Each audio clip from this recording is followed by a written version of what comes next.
asking, is it better to put heat or ice on their back pain? Honestly, people ask us this all of the time, heat, ice, heat, ice. I think to just sort of clarify this, that when we're talking about an acute injury, something that's just happened, then the guidelines do suggest that we ice that straight away. Yep.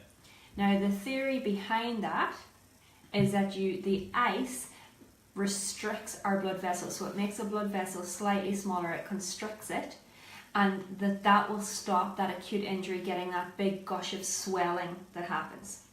So in our acute injury situation, we do advocate ice. However, after the first sort of 24 hours have passed, 24, 48, yeah. Then the situation changes slightly. So for this patient whose pain wasn't acute, it's been there for a while and they're wondering whether they use heat or ice, you have two options really. You can do either. Or none. Or none. 3 options. Yeah. No, either. I find I probably recommend heat a little bit more to my patients because it helps to reduce that muscle spasm.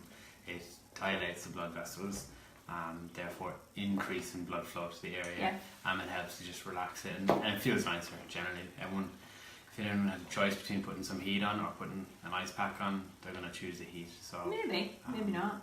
But like what Ollie said there is that the heat increases blood flow into the muscle and temporarily eases pain. Yeah.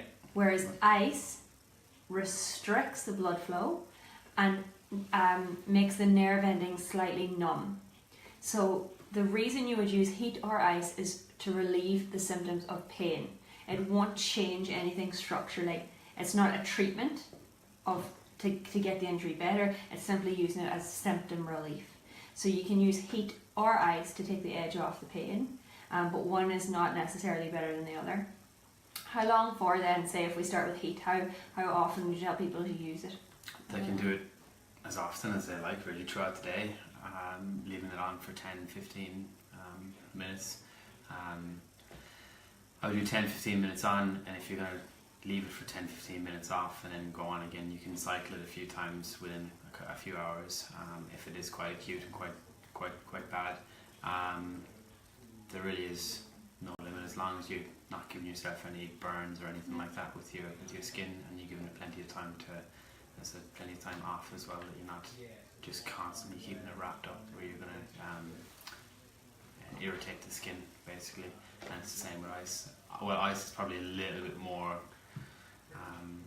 what would you say, careful.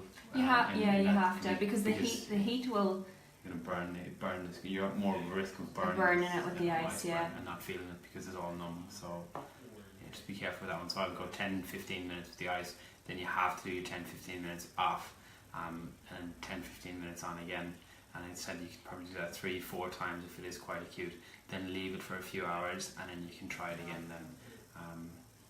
And I think that's the one important thing we would say. With ice, we get our patients to wrap whatever source of ice they're using. So if it's ice cubes, if it's peas, we'll get them to wrap it. If they're using direct ice, so sometimes we tell our patients, this is a handy one, if you're dealing with acute injuries and you're a runner or you're playing sport and you want to ice it as soon as you come off the pitch, we tell them to get one of those little foam polystyrene cups, fill it up with ice and put it in the freezer, and then when you come in from your session and you want to ice it straight after, you peel off the little top layer of the cup, and then you would not hold that ice directly on there, you move it, and that will make sure you don't burn the skin. So that's, if you're using direct ice, you've got to keep it moving. If you're putting direct ice on and not moving, it's got to be wrapped to make sure that you don't burn it. And the whole idea of the polystyrene cup, which Kira didn't mention, is that you can keep peeling it off. So as the ice melts, you can just peel back a little bit more of the cup, so you're exposing more of the ice. So as it melts, you can keep going with it basically. It's probably a good one for more of your sports. Yeah, when they're using it after their session. Leave it in your freezer and away you go. Is there any people that can't use heat or ice? Yeah. Those that don't like being hot or cold. I'm joking. No. Yeah, so those with peripheral nerve damage, you would be very, very careful in suggesting them to put ice. Well, you wouldn't really, would you? Like, it's not working. They're not going to feel it. Yeah, they're not going to feel it. So, I said, unless you were really supervising them, I wouldn't recommend them to do it at home because There's just forget about it. too much risk of damaging their skin. So yeah, your peripheral neuropathies definitely are a no-no.